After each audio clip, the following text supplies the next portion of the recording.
Alors, il est 18h01, on va commencer ce webinaire. Bonjour et bienvenue à toutes et à tous. Nous sommes ravis de vous accueillir ce soir pour ce webinaire qui est intitulé « La santé s'invente près de chez vous », organisé par la chaire UNESCO en partenariat avec l'école d'orthophonie de Clermont-Ferrand. Nous sommes Maëlle et Océane, nous serons vos animatrices pour la soirée. Notre rôle sera de veiller au bon fonctionnement et au bon déroulement de ce webinaire afin que vous passiez un agréable moment. Ce soir, nous représenterons toutes nos camarades de deuxième année. Dans le cadre de notre formation d'orthophonie, nous avons organisé cet événement sous la supervision de M. Didier Chourdan à travers son enseignement sur la promotion de la santé. Peut-être que certains se posent la question du lien entre orthophonie et promotion de santé. Nous allons tout de suite vous éclairer. D'après le Code de la santé publique, la promotion de la santé est la première mission de l'orthophoniste. L'orthophoniste met en place des stratégies et des actions afin de favoriser l'amélioration de la santé, l'accès aux soins, mais aussi réduire les inégalités sociales de santé. Ces actions peuvent porter sur les écosystèmes de vie, c'est-à-dire sur l'environnement social et physique, et ou sur le développement des capacités des personnes. Notre objectif ce soir, via ce webinaire, est de vous partager des pratiques de promotion de la santé à l'échelon local, centrées sur le développement du langage. La contribution des différents acteurs autour de l'enfant sera mise en avant, et notamment celle des orthophonistes. Ce webinaire est interactif. N'hésitez pas à poser vos questions ou à apporter des retours sur l'événement grâce à l'icône QR en bas de votre écran. Pauline et Juliette s'occupent de vos questions. Nous essaierons d'y répondre dès ce soir. Dans le cas contraire, elles seront traitées par la suite par les responsables de la chaire UNESCO. Ce webinaire sera disponible en replay sur la chaîne YouTube ainsi que sur le site de la chaire UNESCO. Pour conclure ce webinaire, nous vous demanderons votre contribution. Alors, restez jusqu'à la fin. Alors, au programme de ce soir, nous vous proposons l'intervention de 4 professionnels spécialistes dans leur domaine, ainsi que la participation de 2 associations. En premier, nous allons accueillir Madame Marlène Duval, orthophoniste, qui représentera l'association Orthophonie Prévention 63. Ensuite, nous vous présenterons une interview effectuée par les associations Lire et Faire Lire et Coup de pouce. Puis, Madame Marie Tabot-de-Botte, orthophoniste et vice-présidente chargée de la promotion de la santé à la FNO, Fédération nationale des orthophonistes, interviendra pour nous parler de la parentalité dans la promotion de la santé. Enfin, l'intervention sur les contrats locaux de santé de Madame Christelle Dubois et Madame Aminata Goloko conclura ce webinaire. Tous ont gentiment accepté notre invitation afin de nous exposer leurs réflexions et leurs actions sur différents sujets. Merci pour votre présence ce soir. Il est temps de passer aux choses sérieuses. Madame Marlène Duval va tout de suite ouvrir ce webinaire en nous expliquant comment, en tant qu'orthophoniste, elle promeut la santé dans le cadre de son association. Madame Duval, la parole est à vous. Bonsoir. Merci de m'avoir invitée sur ce Bonjour webinaire. Madame Duval, est-ce que vous nous entendez? Oui, vous m'entendez pas? Moi, je vous entends bien. Est-ce que vous m'entendez? Ok, super. Parfait. Parfait, je partage mon PowerPoint. Nickel. Merci. Voilà. Donc, merci de m'avoir invitée sur ce webinaire. Je suis ravie d'être là. Je me présente, je suis Marlène Duval, je suis orthophoniste à Clermont-Ferrand au sein d'une maison de santé pluriprofessionnelle. J'interviens également en établissement médico-social et j'ai un petit temps de travail au CHU de Clermont-Ferrand. Et donc, dans le cadre de mon exercice, je réalise des bilans et des prises en charge, si besoin, de patients qui présentent des troubles de la communication et du langage oral et écrit, des fonctions oro-myofaciales, de l'oralité, de la cognition mathématique et d'autres domaines comme la phonation et la parole. Je suis également secrétaire de l'association OP63. Je suis dans l'association depuis 2014 et je suis membre de l'URPS orthophoniste en Auvergne-Rhône-Alpes. Donc, c'est l'Union régionale des professions de santé. Donc, je vais vous présenter l'association OP63, Orthophonie et Prévention, dans le Puy-de-Dôme. Donc, c'est une association de loi 1901. Elle a été créée en fin 2012. Et en fait, le but, c'est d'organiser des actions de prévention qui sont liées aux différents domaines qui font partie de notre champ de compétences en tant qu'orthophoniste.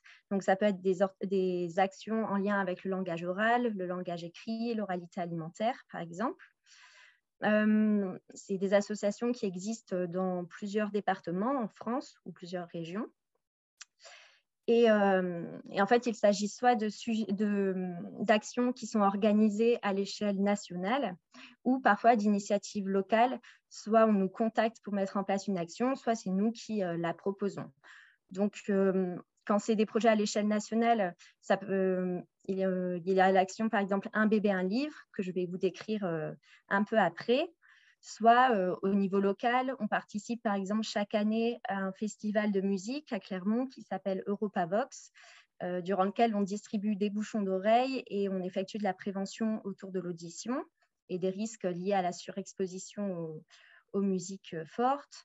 Ça peut être aussi l'animation d'ateliers dans certaines zones dites prioritaires de la ville, où il y a des ateliers avec les familles, donc les parents et les enfants, et on montre comment stimuler le langage de l'enfant par différentes activités ou jeux du quotidien. Ça peut être aussi des interventions pour des professionnels de la petite enfance dans des relais d'assistantes maternelles pour que ces professionnels puissent mieux repérer les signes d'alerte de troubles de la communication, du langage ou de l'oralité, par exemple, et puissent du coup orienter, alerter en tout cas les familles assez précocement, puisqu'on sait que plus la prise en charge est précoce et plus les résultats ont de chances d'être bénéfiques. Donc, je vais vous présenter l'action Un bébé, un livre, qui est donc une action qui se déroule au niveau national. Elle a lieu chaque année dans les maternités. Alors, nous, on la fait une fois par an, mais il y a certaines régions qui la mettent en place de façon plus régulière. C'est généralement début décembre. Et en fait, cette action, elle a pour but de promouvoir le développement harmonieux de la communication et du langage dès le plus jeune âge de l'enfant. Donc, concrètement, on se rend dans les maternités, on va à la rencontre des jeunes parents qui viennent d'avoir un enfant. Et en fait, on leur distribue un petit livre et on leur explique l'importance de commencer à lire des histoires aux enfants dès leur plus jeune âge. Donc, le but, en fait, c'est de les sensibiliser sur le fait qu'ils aient une place super importante et privilégiée dans le développement du langage de leur enfant. Et on leur explique donc par le biais du livre que lire une histoire, même à un bébé, en fait, il n'y a pas besoin d'attendre que l'enfant parle ou que l'enfant ait l'air de bien comprendre. En fait, le fait de lire dès le plus jeune âge, ça va permettre de développer tout ce qui est attention conjointe. Donc, c'est le fait que l'enfant et le parent fassent attention à la même chose en même temps. Ça va aussi aider à tout ce qui est attention auditive, à la voix du parent. Et puis, c'est un moment d'interaction privilégié entre le parent et son enfant.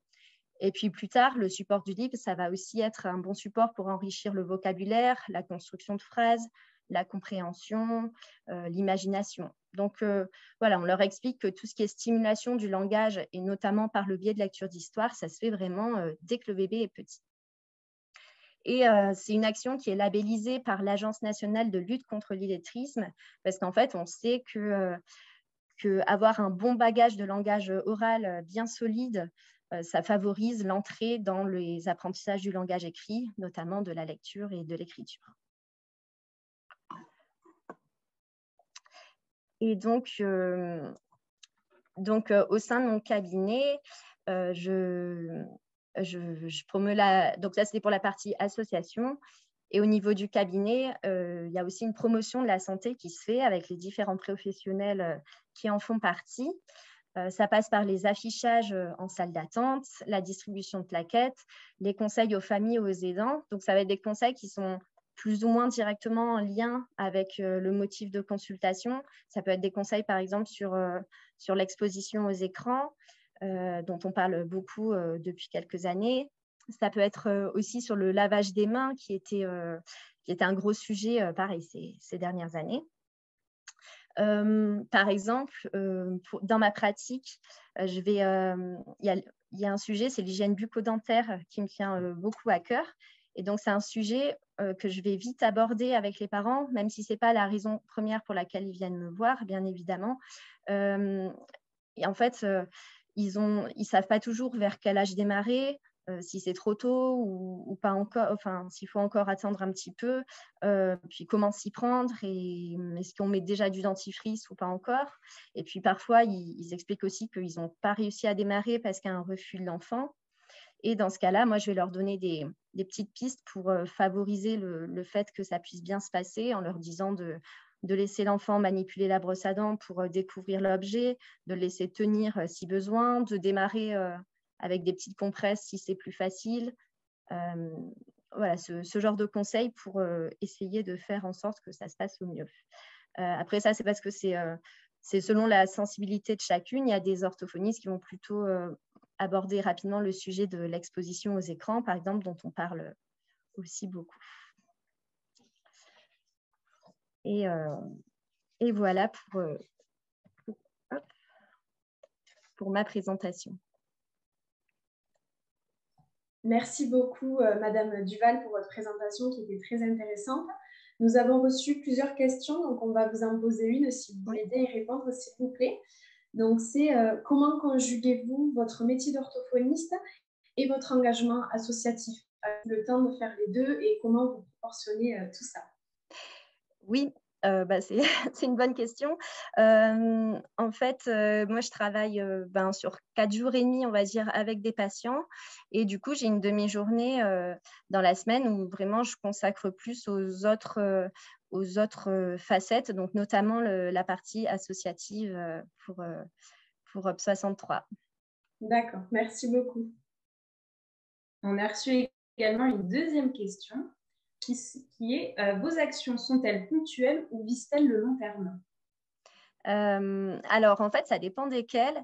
Par exemple, un bébé, un livre, c'est vraiment une action qui a lieu chaque année, donc qui se pérennise. Et là, par exemple, quand on a fait la dernière intervention, on a déjà prévu l'intervention suivante. Pareil pour EuropaVox. Après, il y a certaines interventions comme justement ce qui est auprès des relais d'assistantes maternelles ou parfois pour des publics d'enseignants, etc., où vraiment ça va être à la demande et ça va être ponctuellement.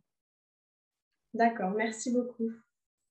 Merci beaucoup pour vos réponses à nos questions.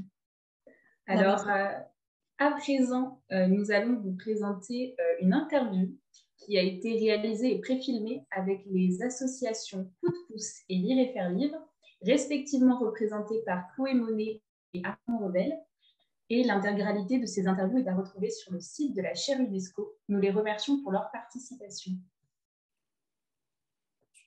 Armand Revel, je suis le coordinateur de l'action Lire et faire lire. Je suis Chloé Monet, je suis responsable du pôle ingénierie des programmes au sein de l'association Coup de pouce. Proposer à des personnes retraitées d'intervenir auprès d'enfants pour partager des moments de lecture plaisir. Alors nous, notre association Coup de pouce, elle a pour mission de permettre à chaque enfant, quel que soit son environnement social ou familial, d'accéder à un parcours de réussite scolaire avec le soutien de ses parents. Apporter aux enfants un autre regard sur le livre, justement, comment retrouver du plaisir à travers le livre. On propose, c'est que nos bénévoles viennent pour offrir de la lecture, une demi-heure, un bénévole qui va prendre des enfants volontaires et qui ont envie d'entendre une histoire. Le classique, ça va être les écoles, mais comme je dis, on n'a aucune limite. On va avoir des lectures qui se font dès le plus jeune âge, en crèche, on a des lecteurs en collège. On propose pour cela des actions de prévention du décrochage scolaire précoce auprès d'enfants de grande section, CP et CE1, les années où l'acquisition des apprentissages fondamentaux se joue. Le premier aspect, c'est nouer un lien avec le livre, un lien qui peut être très disparate dans les familles. Le principe du livre, c'est que le livre va être écrit avec des mots, donc avec du langage, et à travers ça, on avancer, progresser et mieux comprendre. On offre également aux enfants l'occasion de découvrir des nouveaux mots de vocabulaire. L'association Coup de pouce a développé depuis quelques années un club langage à destination des enfants de grande section de maternelle, a pour objectif de donner aux enfants le goût et le plaisir d'apprendre, tout en renforçant leur capacité langagière et leur confiance en leurs capacités.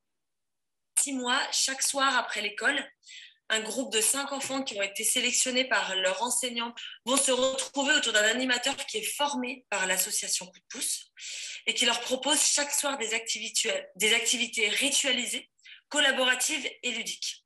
L'objectif, c'est que les activités qui sont faites dans le temps du club puissent se poursuivre dans le cadre familial.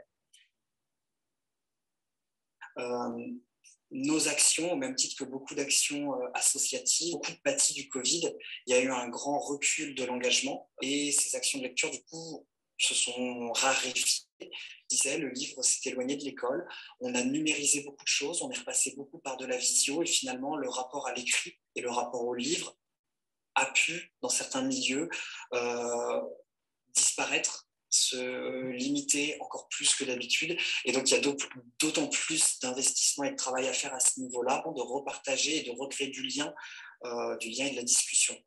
Notre premier défi, c'est vraiment de renforcer la façon dont on associe les parents, parce que c'est un enjeu fort aujourd'hui. Le deuxième défi, c'est vraiment aussi de renforcer la place de la lecture au sein de nos programmes. On sait le lien fort qui existe entre le plaisir de lire et la réussite scolaire. Et puis le troisième défi, je pense que c'est de renforcer le parcours de formation pour les intervenants des clubs coup de pouce.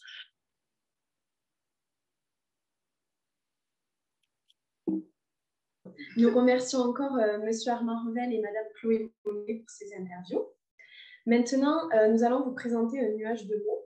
Donc, il y a 2 semaines, nous avons fait circuler un questionnaire via les réseaux sociaux à destination des parents et des futurs parents. Nous voulions savoir, selon eux, quel est leur rôle dans le développement du langage chez leurs enfants.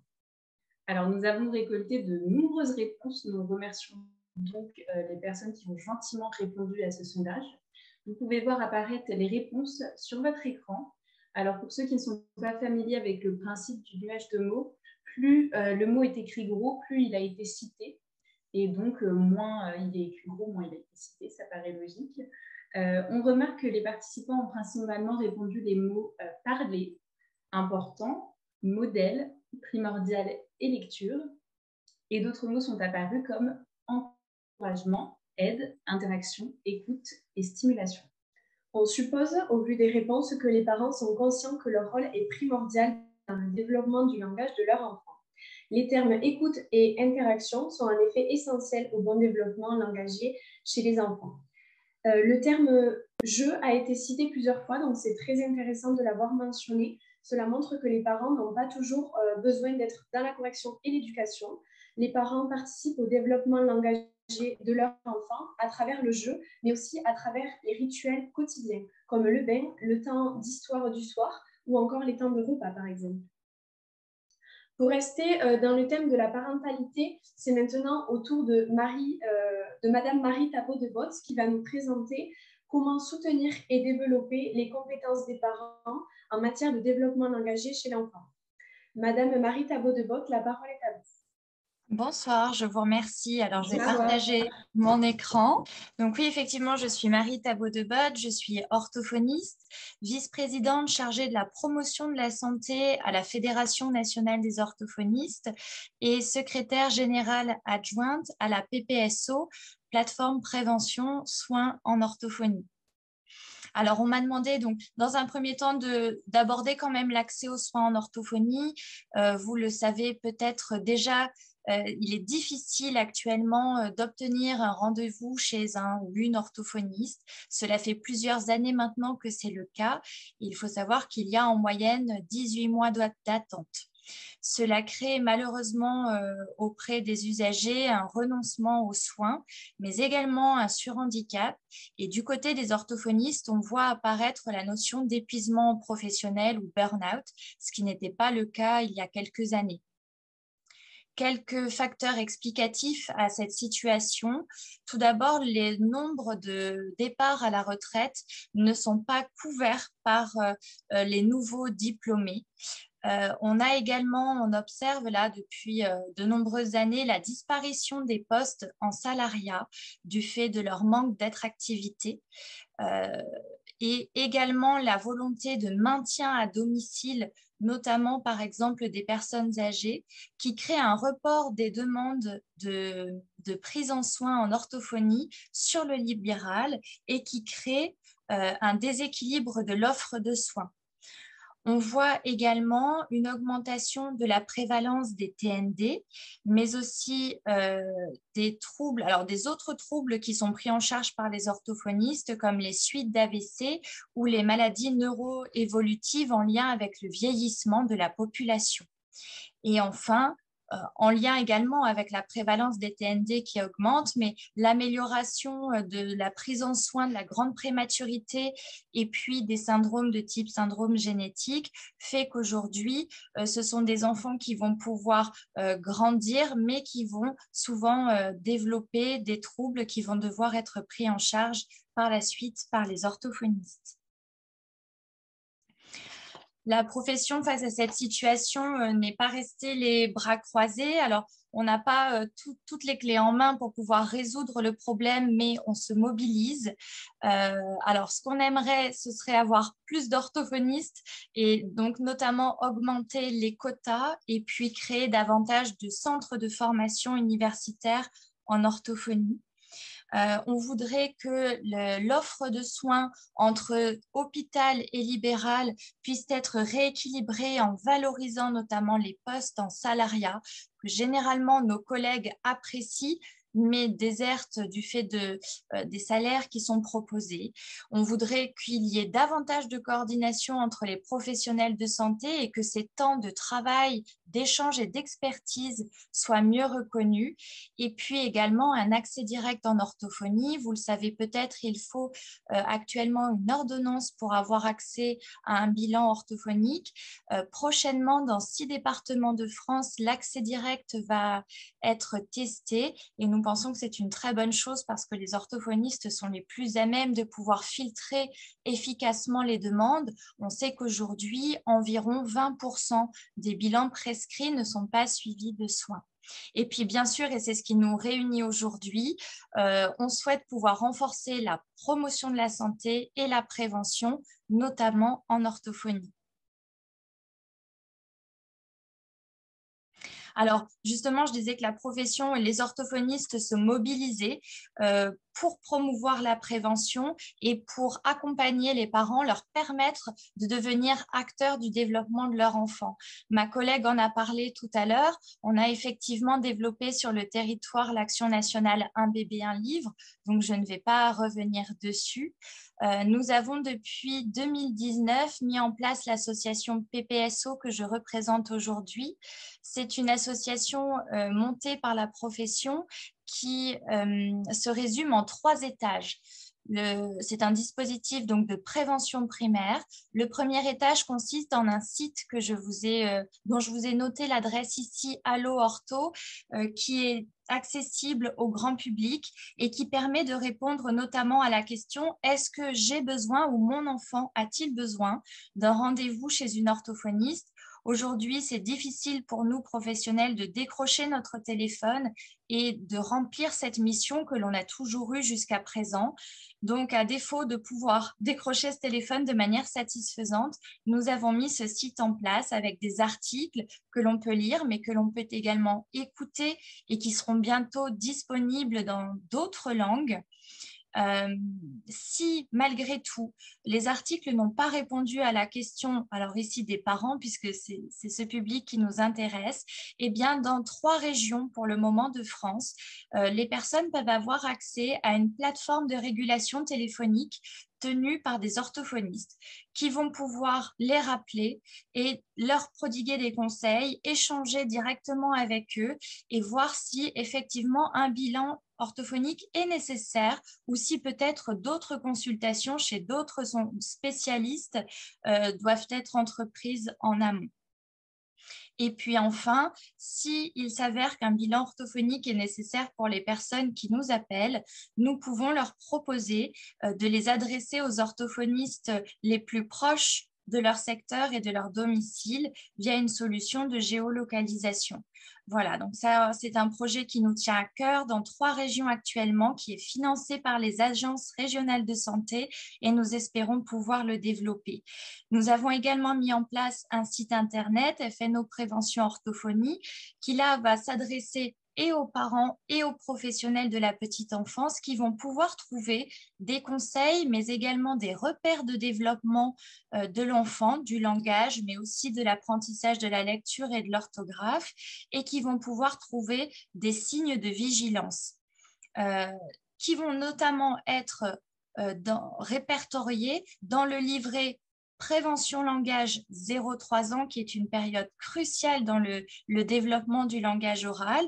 Sachez que ce livret est librement téléchargeable et imprimable et il est également disponible en plusieurs langues.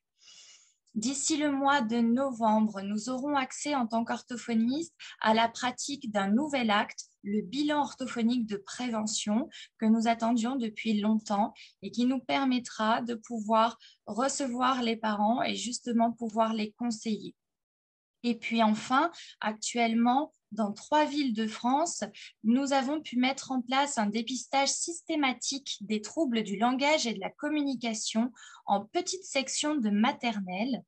C'est un dépistage qui est mis en partenariat avec les orthoptistes qui effectuent de leur côté un dépistage visuel, avec l'assurance maladie et l'éducation nationale.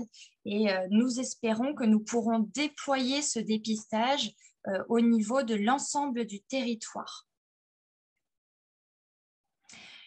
Finalement, pour résumer, comment pouvons-nous rendre les parents acteurs du développement de leur enfant? Alors, j'ai essayé de regrouper ici des points qui me paraissent essentiels. Vous l'avez compris, informer sur le développement, les compétences de l'enfant et ses besoins, c'est essentiel et c'est ce que nous faisons donc sur le terrain avec des actions de prévention telles qu'un bébé, un livre. C'est ce que nous faisons en mettant en place des livrets téléchargeables avec des informations à la source vérifiée puisque rédigée par des orthophonistes ou avec le site Allo Ortho ou bien au téléphone ou pendant nos consultations. Écouter les questionnements et les doutes parce que devenir parent, ce n'est pas forcément inné et cela s'apprend. Et on est là aussi pour pouvoir les accompagner lorsqu'il y a une demande ou des questionnements. Modéliser les interactions, des temps partagés, des moments de jeu, ça c'est vrai que ça peut s'avérer très intéressant. Je vois par exemple en séance, notamment avec les jeunes enfants, d'être en présence des parents et de pouvoir leur montrer comment est-ce que nous travaillons, comment est-ce que nous interagissons avec les enfants. Et on se rend compte que très spontanément, les parents vont reproduire et s'approprier des interactions, des moments de jeu qu'on a pu avoir avec les enfants. Enfin, les encourager toutes les initiatives, les tentatives, même celles qui n'ont pas toujours marché, parce que finalement, on apprend à faire connaissance avec son enfant. Là aussi, la relation n'est pas dès le départ toujours facile. C'est quelque chose qui s'apprend et parfois, on a besoin de tâtonner et c'est normal. Et donner accès à des ressources vérifiées, ça reprend un petit peu ce que je vous disais plus haut avec le fait d'informer. Voilà, je vous remercie pour cette invitation et ce webinaire très intéressant. Et si vous avez des questions, je suis à votre disposition. Merci beaucoup pour cette présentation. Alors, en effet, on a une question pour vous. Dans quelle région mettez-vous en place ces plateformes ? Alors, le site internet est disponible bien évidemment partout. Le 2e étage, donc la plateforme de régulation téléphonique, est actuellement disponible en Bourgogne-Franche-Comté, Grand Est et Hauts-de-France. Et là, nous sommes dans l'attente peut-être de l'Île-de-France. Donc, nous croisons les doigts. Et puis, il y a 7 autres régions qui sont en train de démarcher leurs agences régionales de santé pour essayer de développer ce dispositif. Super, merci. Merci à vous. Est-ce que, en tant qu'orthophoniste, vous pensez avoir une place dans la relation parent-enseignant pour optimiser l'accompagnement de l'enfant dans le développement du langage ? Je pense que tous les échanges avec tous les intervenants qui vont graviter autour de l'enfant et avec lui sont intéressants. Ceci étant, ce qui est important de rappeler, c'est qu'on va intervenir et on va pouvoir échanger avec les enseignants à partir du moment où on a reçu l'accord des parents, parce que nous sommes soumis au secret médical et professionnel et que nous ne pouvons pas donner notamment le diagnostic des troubles de l'enfant. Mais si les parents l'acceptent, nous pouvons bien sûr échanger avec les professeurs pour expliquer quelles vont être les répercussions des troubles. Donc, on ne va pas parler directement des troubles, mais plutôt des répercussions qui vont pouvoir s'observer. Et ça va être un véritable échange avec le professeur qui est confronté toute la journée aux difficultés de l'enfant. Et nous, on va pouvoir aussi apporter notre regard d'expert. Merci beaucoup. Merci beaucoup pour cette réponse. On a reçu une autre question. Où est mis en place le dispositif de dépistage précoce ? Alors, il est mis en place à La Roche-sur-Yon, en Vendée. Il était prévu également à Bobigny, en Seine-Saint-Denis, et à Nîmes, dans le Gard. Alors, il fonctionne surtout à La Roche-sur-Yon, et nous espérons encore une fois que dans les mois et les années à venir, on pourrait étendre ce dispositif et le généraliser à toute la France. C'est ce qu'on espère.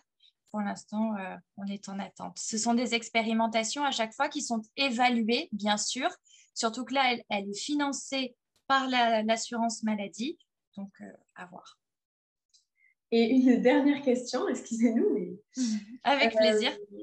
Donc, vous avez parlé de la plateforme Allo Ortho, donc les parents peuvent s'y référer. Et on a eu une question, est-ce qu'il y aurait des endroits vraiment où on peut se rendre, où les parents pourraient se rendre pour bénéficier de conseils? Alors, pour les parents qui ne seraient pas concernés peut-être par les 3 régions où la régulation est actuellement en place?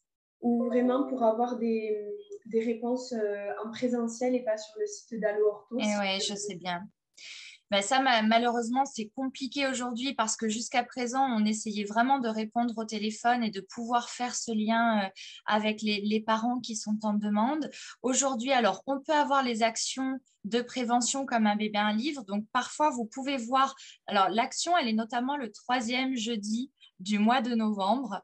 Les orthophonistes se déplacent dans les maternités qui le souhaitent. Elles peuvent se déplacer dans les PMI, les crèches, les maisons d'accueil, également pour les jeunes enfants. À ce moment-là, ça peut vous permettre de les rencontrer.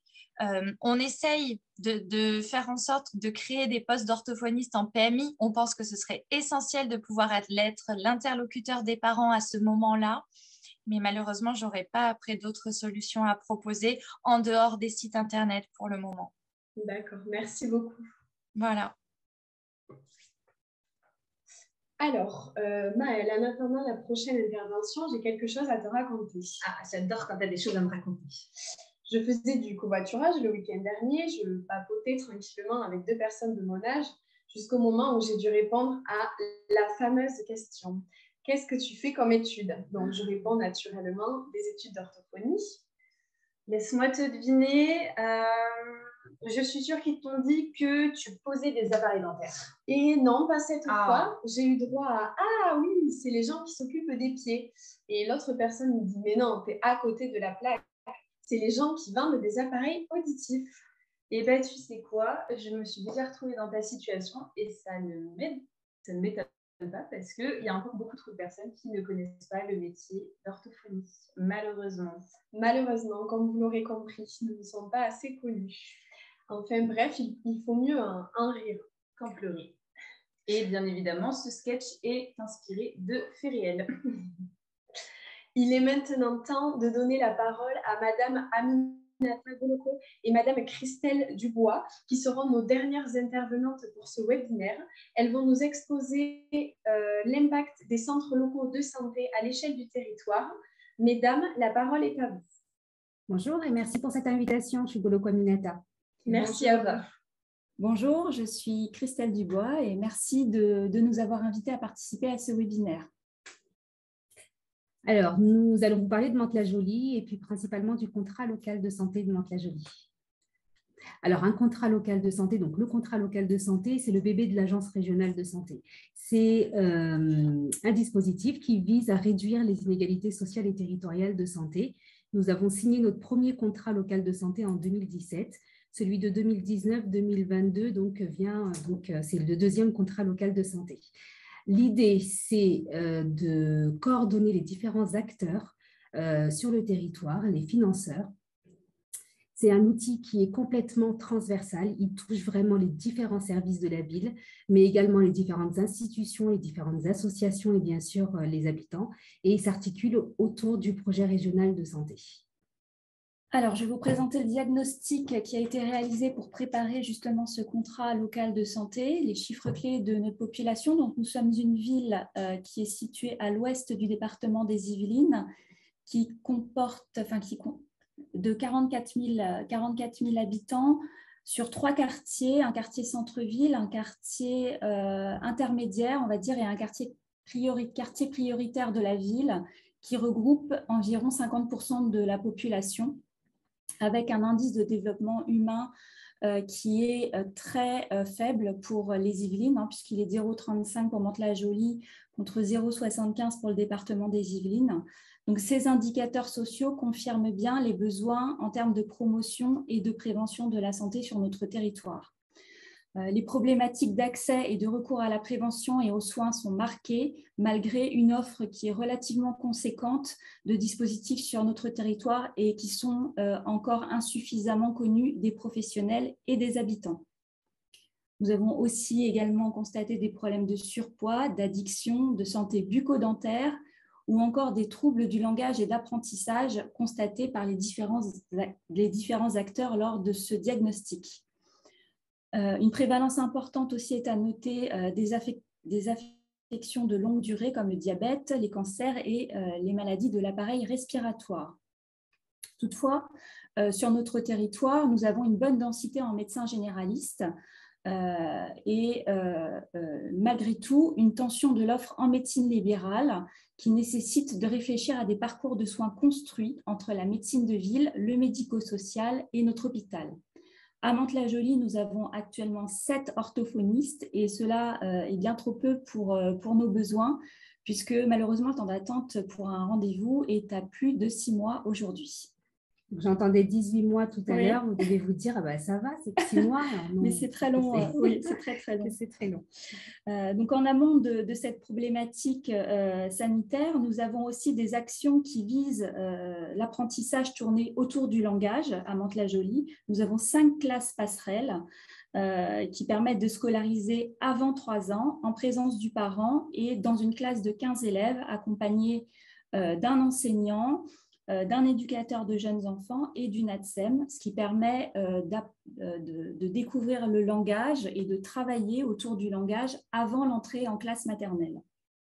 Nous avons aussi au sein de la ville 2 ludothèques et des espaces parents-enfants dans nos centres de vie sociale qui permettent une socialisation des parents-enfants et qui visent à limiter les impacts auprès des familles qui ne sollicitent ou qui n'ont peu de modes de garde sur notre territoire et qui anticipent aussi parfois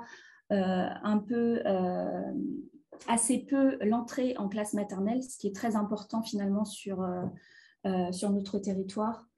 Voilà. Et enfin, nous avons des ateliers spécifiques dans le cadre du programme de réussite éducative, donc des petits parleurs, c'est par groupe de 6 enfants en grande section maternelle qui se réunissent après la classe pour jouer avec des mots et produire des histoires et raconter des histoires. Nous avons aussi tout au long de la scolarité élémentaire, donc maternelle et élémentaire, divers ateliers sur la pratique de la langue et avec des séances de tutorat avec une dynamique croisée entre la danse, l'utilisation de l'espace et les sons et la phonologie. Voilà, l'objectif à Mantes-la-Jolie, c'est vraiment de sensibiliser et d'être plutôt dans la prévention dès le plus jeune âge.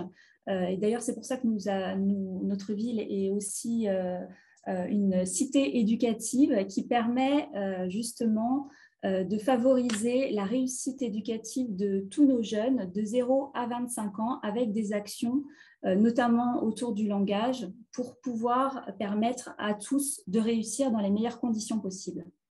Je laisse la parole à Aminata qui va vous présenter la suite de notre contrat local de santé.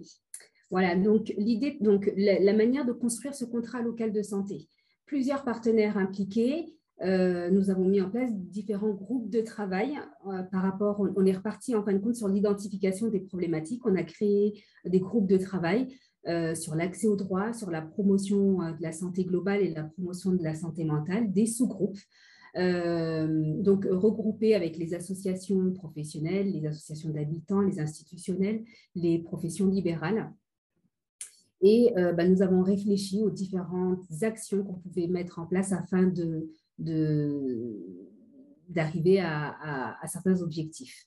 À la fin de ces groupes de travail, nous avons mis en place une réunion collective, ce qui nous a permis vraiment d'avoir un ensemble de ce contrat local de santé, l'ensemble des axes, des objectifs et des actions de ce contrat local de santé. La diapositive suivante.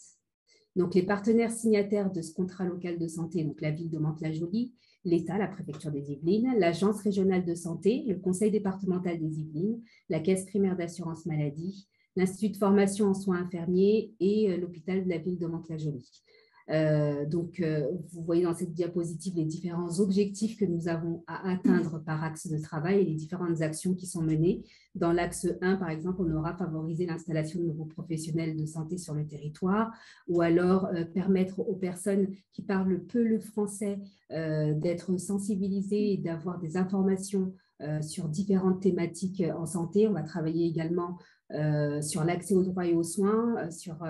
Elle vous a dit tout à l'heure, Christelle, qu'on avait différents dispositifs présents sur le territoire, mais peu connus. Donc, l'idée, c'était de mettre en place des journées, se connaître pour faire connaître, des journées entre professionnels où chacun pouvait faire part de ses missions, où est-ce qu'ils sont situés, quel est le public qu'ils peuvent accueillir, qu'ils accueillent.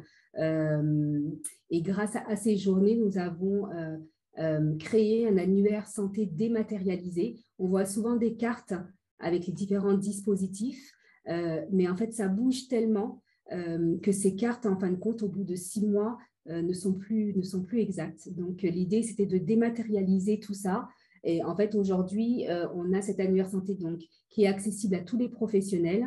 Et si on ne connaît pas le dispositif où on veut orienter la personne, je dis n'importe quoi, mais une personne qui viendrait et qui me dirait qu'elle a des problématiques de drogue, il suffirait que je tape « drogue » sur cette application et elle va pouvoir me donner le dispositif présent sur le territoire qui pourrait accompagner cette personne ou sa famille. Voilà.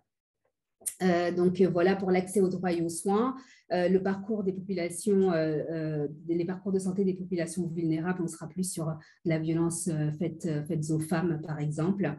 Promouvoir la santé globale, on va être sur du surpoids, de l'obésité, le diabète, les cancers, etc. Et la santé mentale, on sera plus sur des actions de déstigmatisation, des renforcements de compétences psychosociales ou alors de la prévention aux addictions. Ce contrat local de santé est suivi tous les ans par un comité de pilotage, toute une démarche d'évaluation et il suit le plan régional de santé. Donc, normalement, il devrait se conclure en 2022. Après, c'est vraiment un point d'interrogation avec le contexte sanitaire que nous avons eu depuis 2 ans. On a été beaucoup sur le Covid et donc ce qui a ralenti les différentes actions qui devaient être mises en place. La diapositive suivante, s'il vous plaît. Voilà, donc là, c'est quelques exemples d'actions de santé qui peuvent être mis en place à Mantes-la-Jolie avec l'ouverture, par exemple, d'une maison médicale. Ça ressemble vraiment à une MSP, une maison de santé pluriprofessionnelle. On a réussi à favoriser, l'idée, c'était vraiment de favoriser l'installation de nouveaux professionnels du territoire, nouveaux professionnels de santé sur le territoire de Mantes-la-Jolie. On a répondu à un appel à projet du conseil départemental qui a financé la construction de cette maison médicale, ce qui nous a permis d'avoir des loyers vraiment à 10 € du mètre carré. Et donc, ça favorisait vraiment l'installation de nouveaux professionnels de santé. Donc, nous avons des médecins, des stomatos, ophtalmos, diététiciennes, sages-femmes, infirmières qui sont installées depuis juin 2021. Un programme Vivant en Forme, qui est une association qui se trouve à Lille, avec laquelle nous avons conventionné. L'idée, c'est de mettre en place des formations plus près des acteurs dans l'objectif de diminuer le taux d'obésité et le taux de surpoids. La sensibilisation à la santé bucco-dentaire, donc c'est vraiment une problématique également à Mantes-la-Jolie où un enfant en école maternelle, dans les classes d'école maternelle, en fait, on a 25% d'enfants qui ont au moins une carie. Notamment dans le quartier en géographie prioritaire, le quartier du Val-Forêt. Donc, c'est vrai qu'on travaille beaucoup dessus avec les étudiants de l'IFSI, par exemple, avec la Caisse primaire d'assurance maladie, avec l'Union française de la santé bucco-dentaire. Et depuis peu, on a ouvert les services sanitaires. Donc, par rapport aux étudiants justement en santé, nous savons que dans leur cursus, ils ont un service sanitaire à faire. L'idée, c'est de pouvoir favoriser ce service sanitaire à Mantes-la-Jolie, pouvoir accueillir ces étudiants afin de mettre en place avec eux des actions de sensibilisation au plus près des enfants, mais également auprès des parents, auprès des familles. Et nous avons mis tout cela en place dans le cadre de la cité éducative, le label dont Christelle vous parlait tout à l'heure. Donc, des dépistages du sida, par exemple, beaucoup de vaccinations, caravane AVC, les bus santé femmes, la journée de santé visuelle. Ce sont des retraités, c'est une association de retraités, d'ophtalmologues et d'opticiens qui viennent à Mantes-la-Jolie 1 à 2 fois par an et qui proposent des consultations gratuites pour les personnes vraiment vulnérables. Donc l'idée c'est la consultation, s'ils ont besoin d'une correction ils font la prescription et 3 semaines après ils leur offrent leur paire de lunettes. Du dépistage diabète, de la semaine d'information en santé mentale, les actions sur les sensibilisations et prévention au cancer, mars bleu, octobre rose, les mois sans tabac, etc. Voilà à peu près le contrat local de santé. Donc voilà, l'idée c'est vraiment de co-construire avec l'ensemble des partenaires du territoire et de viser à répondre aux problématiques identifiées de santé sur Mantes-la-Jolie. Voilà, et je ne me suis pas présentée, c'est vrai qu'on a juste dit Aminata Goloko et Christelle. Oui. Donc, Aminata Goloko, je suis la directrice des projets transverses sur la ville de Mantes-la-Jolie en charge de la santé, de la politique de la ville et de la mission Ville Apprenante.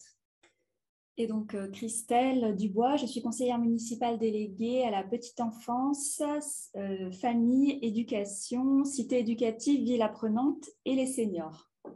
Voilà. Je finirai juste par vous dire que les étudiants en orthophonie, en tout cas, sont les bienvenus à Mantes-la-Jolie. La porte est grande ouverte. Il y a vraiment beaucoup d'actions qui peuvent être mises en place et qui sont un petit peu mises en place déjà à Mantes-la-Jolie. Donc, vraiment, n'hésitez pas à nous contacter si vous voulez visiter et venir travailler avec nous sur notre belle ville. Super, merci beaucoup pour cette présentation. On a reçu une petite question pour vous. En tant que directrice de projet et conseillère municipale, comment collaborez-vous? Très souvent, c'est ça. Très souvent.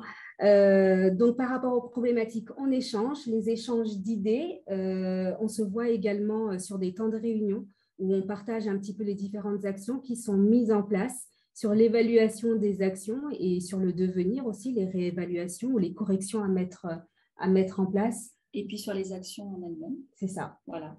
L'idée, c'est vraiment d'échanger, de partager et d'y aller ensemble. D'accord, merci beaucoup. Merci beaucoup. Est-ce que vous pourriez nous parler brièvement des actions vis-à-vis du langage qui sont mises en place, s'il vous plaît? J'ai pas entendu. Les actions que vous mettez en place vis-à-vis du langage, s'il vous plaît. D'accord. Donc, comme vous disiez tout à l'heure, Christelle, dans les classes passerelles, c'est vrai que ça permet vraiment aux enfants de 2 à 3 ans d'être familiarisés à l'école. Ces enfants sont sélectionnés, il y a une commission de sélection en fait, qui est mise en place avec l'Éducation nationale et les assistantes sociales du conseil départemental. Donc, l'idée, c'est vraiment de les encadrer avec un enseignant, un éducateur de jeunes enfants et une ATSEM. On a 5 classes passerelles donc à Mantes-la-Jolie, ce qui permet l'entrée de 75 enfants par année. On a parlé de bibliothèques tout à l'heure, donc on a également des bibliothèques, des médiathèques. On a vu par rapport au confinement que ça avait été compliqué puisque beaucoup de structures avaient été fermées. Ce qu'on a fait, c'est qu'on a fait du hors les murs et donc on a mis en place un projet qui s'appelle Médiacité Et en fin de compte, c'est la médiathèque qui se déplace et qui va dans les quartiers, dans les cités, avec les bouquins, dans les squares, avec les bouquins, et voilà, en plein air, mettre en place à la rencontre du public, différents ateliers d'écriture, de lecture, d'autres actions également dans le cadre du programme de la réussite éducative, comme on vous a dit tout à l'heure, l'action Les Petits Parleurs. Donc, c'est des élèves de grandes sections qui vont se réunir après la classe pour jouer avec les mots et produire des histoires. Et l'objectif, c'est vraiment d'enrichir le vocabulaire. Il y a également une action avec les maternelles et les élémentaires. C'est des séances de tutorat avec une dynamique croisée entre la danse et l'utilisation de l'espace et les sons, la phonologie. Plus ce service sanitaire qui va viser à favoriser l'installation d'orthophonistes, j'espère, sur le territoire, mais également à mettre en place des actions de prévention et de sensibilisation au langage. On a aussi les rencontres éloquentes. Oui, alors pour les plus grands, pour les troisièmes, les rencontres éloquentes. Les collégiens. On a réussi à mobiliser l'ensemble des collèges cette année à ces rencontres éloquentes. Donc, c'est quelque chose de pas mal, qui est sympa. C'était 2 ou 3 collèges et là, c'est l'ensemble des collèges de la ville qui vont y participer. Pour les plus grands, on a également tout un service d'apprentissage de français pour les adultes, les ateliers socio-linguistiques. Qui sont donc coordonnés par un service de la ville, mais gérés par des associations sur le territoire. D'accord, merci beaucoup pour ces belles actions qui, j'espère, inspireront d'autres villes. Nous vous remercions pour votre présentation. Et le mot est passé, Mandela Joly a besoin d'orthophonistes. Oui, c'est ça, venez. Merci beaucoup.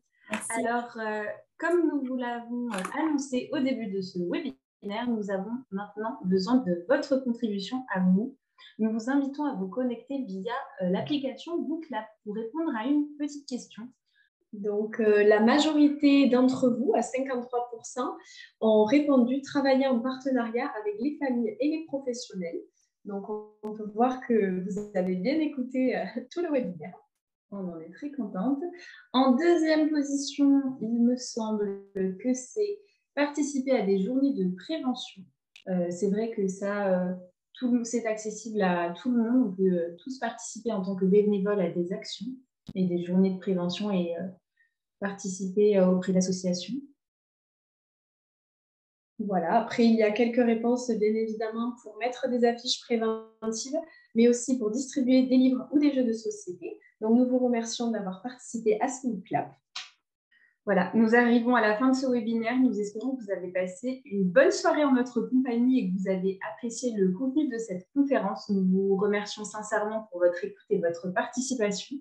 Donc, pour conclure, les pratiques de promotion de la santé qui vous ont été exposées ce soir ne représentent seulement qu'une partie des actions réalisables. Nous sommes tous et toutes promoteurs de santé et donc nous pouvons tous agir de manière différente, bien évidemment, suivant notre profession ou nos qualifications. Ce que nous aimerions que vous reteniez de cette conférence, c'est l'importance de la promotion de la santé dans le domaine du développement langagier chez l'enfant. Nous remercions tous les intervenants sans qui rien n'aurait été possible. Donc, Madame Marlène Duval, Monsieur Armand Revel de l'association Lire et Faire Lire, Madame Chloé Monet de l'association Coup de pouce, Madame Marita Baudebotte, Madame Christelle Dubois et enfin Madame Aminata Goloko pour leur participation, mais aussi pour toute l'énergie qu'ils ont fournie ce soir pour nous partager leur savoir, leurs actions et leurs réflexions. Nous remercions également Monsieur Didier Jourdan et son équipe à la chaire UNESCO pour leur accompagnement et leurs conseils. Nous avons une pensée particulière pour notre équipe, Océane, Floriane, Juliette et Pauline, qui ont su gérer avec brio tout l'aspect technique de cette soirée connectée. Nous les remercions infiniment pour leur aide. Et enfin, nous voulions remercier toutes les filles de notre promotion qui ont participé à l'élaboration et à la conception de ce webinaire. Nous savons qu'elles sont toutes derrière leur écran ce soir et j'ai envie de leur dire que nous pouvons être très très fiers de nous et de ce projet mené jusqu'au bout, toutes ensemble. Vous retrouverez dans l'onglet Discussion le lien du site de la chaire UNESCO afin de revoir ce webinaire ainsi que celui de l'année dernière réalisé par nos collègues de 3e année. Il est maintenant temps pour nous de rendre l'antenne. Nous vous souhaitons une bonne fin de soirée et un bon appétit. Merci encore. Merci pour cette soirée, bon appétit et merci encore d'avoir été présent ce soir. Au revoir. Au revoir.